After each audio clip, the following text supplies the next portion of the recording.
still a warmth inside. I can see the light breaking through. I can see the light breaking through. Even in the shadow times, you don't ever run and hide. I can see the light breaking through. I can feel the light breaking through.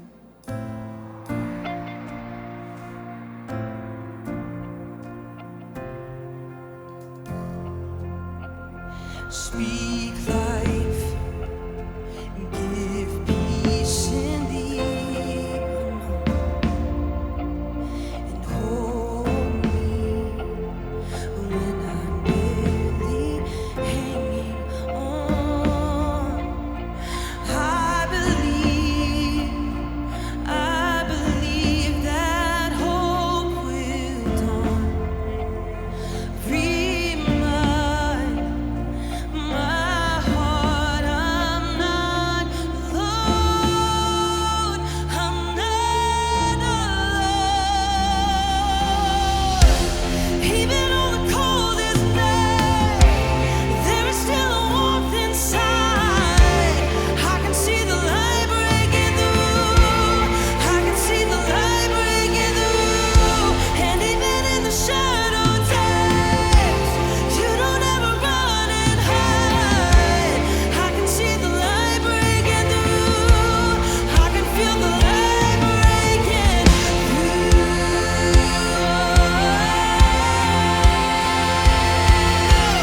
Jesus, you're redeeming all things. Light is breaking through. Lies are fading, lost in mercy. Light is breaking through.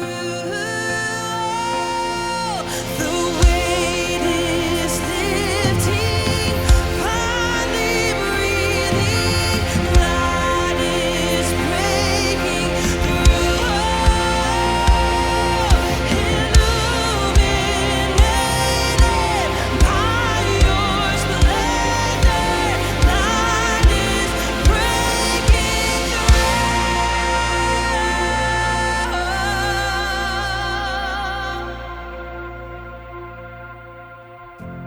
Even in the coldest night, there is still a warmth inside. I can see the light breaking through. I can see the light breaking through. Even in the shadow times, you don't ever run and hide. I can see the light breaking through. I can feel the light breaking through.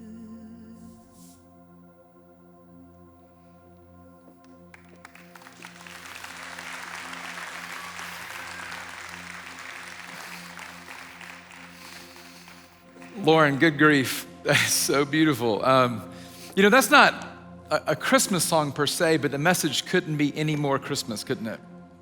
I love the chorus in that song. Even on the coldest night, there is still warmth in sight.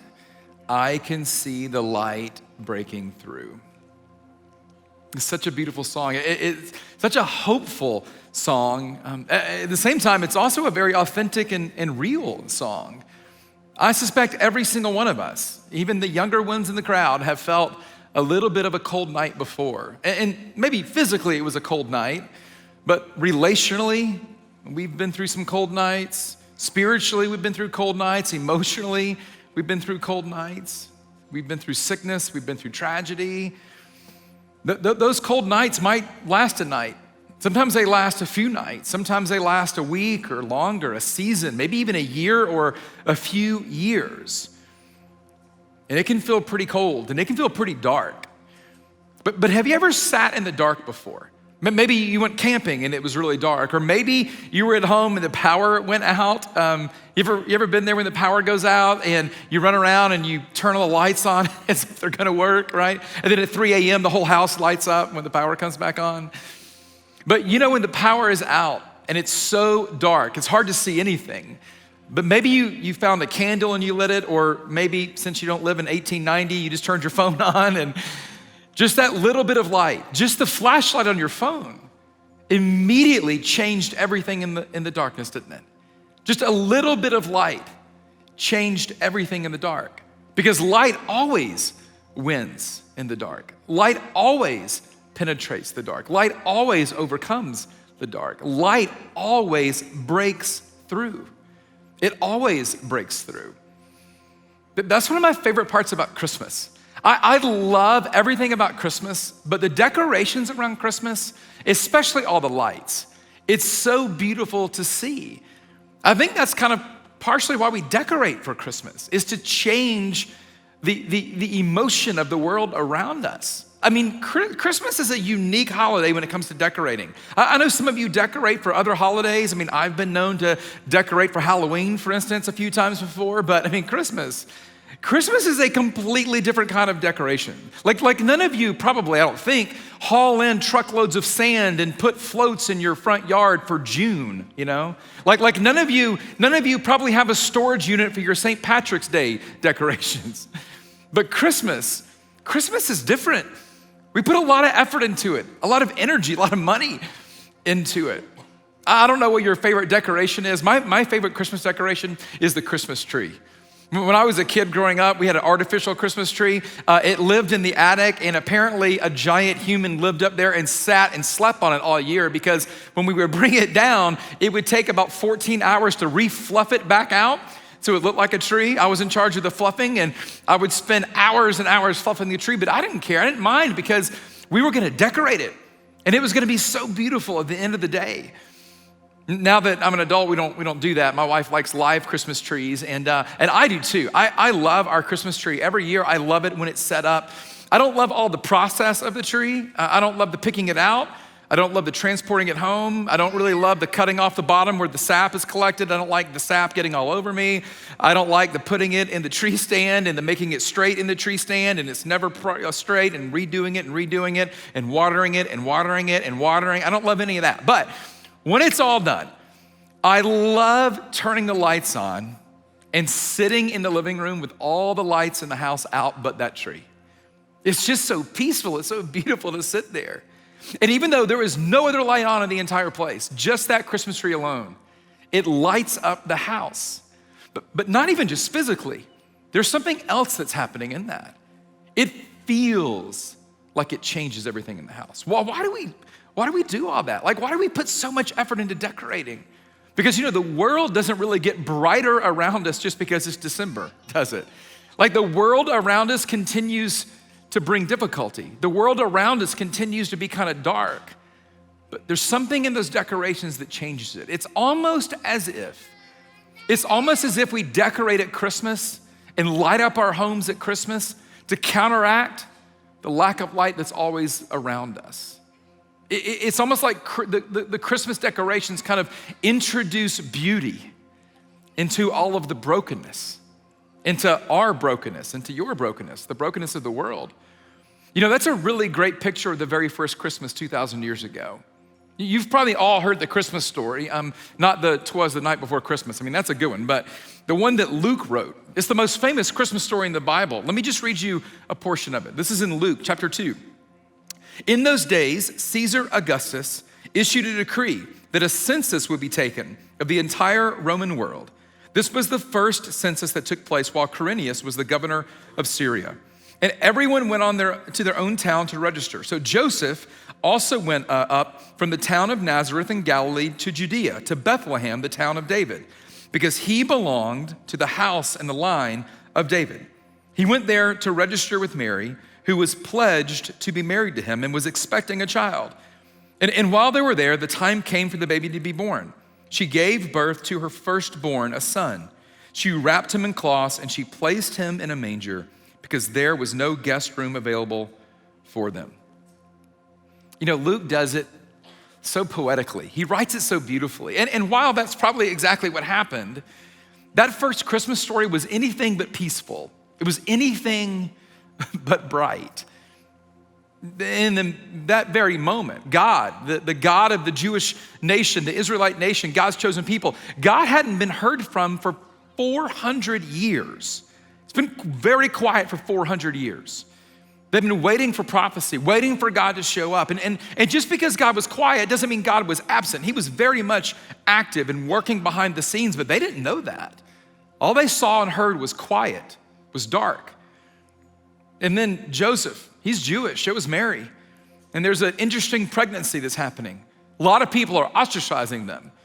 And then they've got to travel while she's basically 9 months pregnant, a long way for this census that just happens to be called when she's about to give birth. Now, I've never been pregnant. That's not shocking to any of you, but I've watched 4 of those in my house. We have 4 kids, and I will tell you, traveling by donkey at any point probably isn't that great. Traveling while 9 months pregnant, I can't imagine that's a great experience. And then to top it all off, they show up where they're supposed to be, and the husband, Joseph, he hadn't thought ahead. Like he didn't call and make reservations. So they show up and there's nowhere to stay. So now she's pregnant. Can you imagine that conversation, And they have to find a place to sleep. And they were able to find a cave, a dark, dank cave with animals. And it was smelly and it was dirty. It was anything from a hospital and sanitary. And she gives birth to Jesus in the middle of a dark cave, in a very dark moment, in a very dark time for God's chosen people. No lights, no Christmas trees, no inflatable Rudolphs in the front yard, none of that stuff. It wasn't anything like we experience now, just difficulty, exhaustion, confusion, waiting, and lots of darkness, lots of darkness. But even on that cold and dark night, there was warmth in sight because God had sent the light of the world, and it was beginning to break through. The disciple John spent 3 years hanging out with Jesus. And towards the end of his life, he decided to write about the life and times of Jesus too. And when he wrote about the Christmas story, he wrote it a little bit differently. See, John wasn't nearly as concerned with where Jesus was born. He wasn't concerned with how Jesus was born. John was concerned about why Jesus was born. When John wrote about it, he wrote it this way. This is in John 1, verses 4 and 5.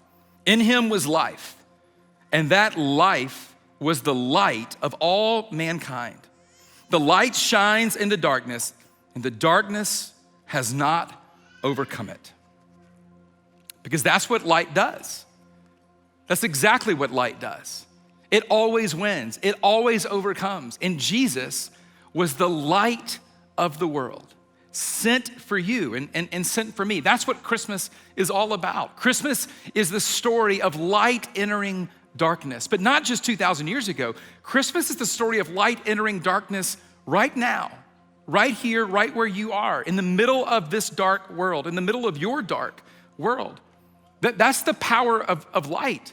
The power of light is the point of Christmas. The power of light is the point of Christmas. And Jesus is a beautiful light for our broken lives. That's what that song's about. That's what Christmas is about.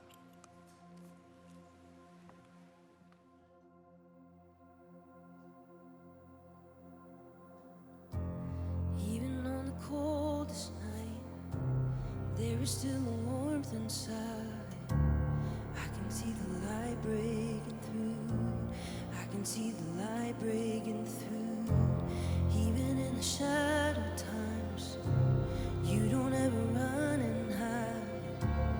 I can see the light breaking through. I can feel the light breaking through.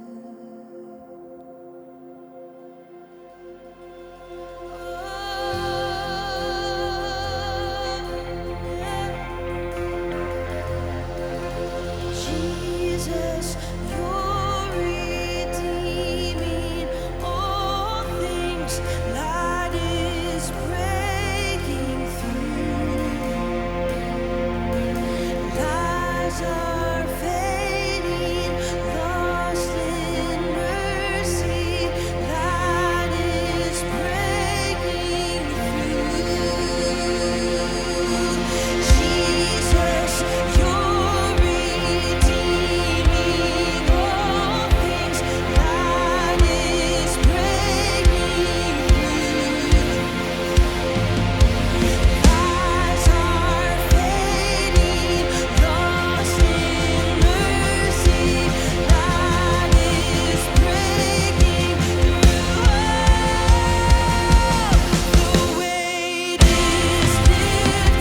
can see the light breaking through, even in the shadow times. You don't ever run and hide.